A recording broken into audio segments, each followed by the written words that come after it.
Sa kasamaang palad, may bagong balita tayo na may mga pinatay na mga Asian Americans ng isang lalaki sa Atlanta, Georgia. 8 tao ang pinatay niya.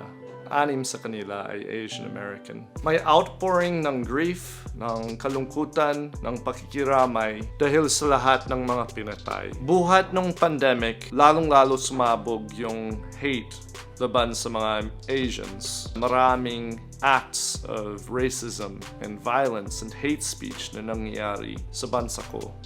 Hindi ito katanggap-tanggap, nakakalunos talaga ito. At dahil dyan nakaroon ng isang movement and hashtag na tinatawag na Stop Asian Hate. Ang isa sa mga layunin kung bakit ginagawa ko ang video na ito ay para sabihin na hindi lahat ng mga puti ay ganyan. Nakakahiya talagang maging puti ngayon. Kung tutuusin, ang channel ko na Puting Pinoy ay nasimulan dahil tumugon ako sa isang babae na naging racist laban sa isang Philam couple.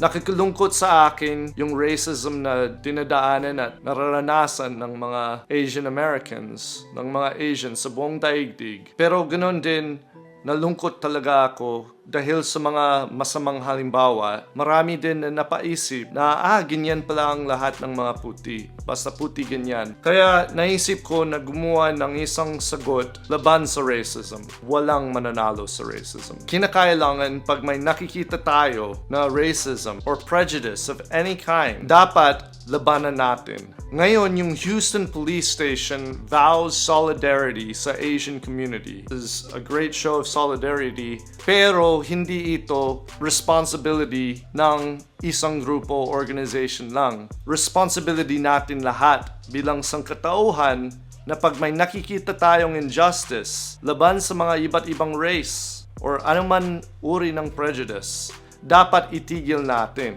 Yung mga nagpa-perpetrate ng racism, it's so disgusting and it's so ignorant. At sana alam ninyo na tsamba-tsamba talaga ang lahi ng tao. Hindi natin pinili kung saan lahi tayo ipinanganak. Which means it's random. Lahat naman tayo ay mga tao.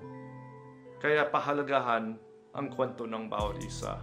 Kikampi niyo ako. Sana makakaroon ng mas malawak na pag-uusap tungkol dito.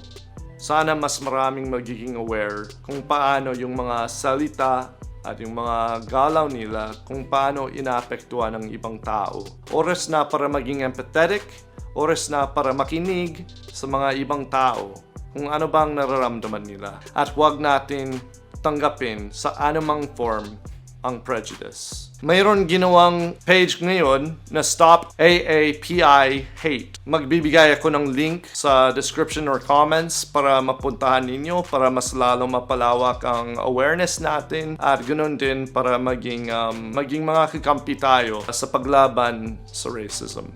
Yan lang mga kakampi. As always, huwag kalimutan na sampalin ang like at sampalin ang kampana.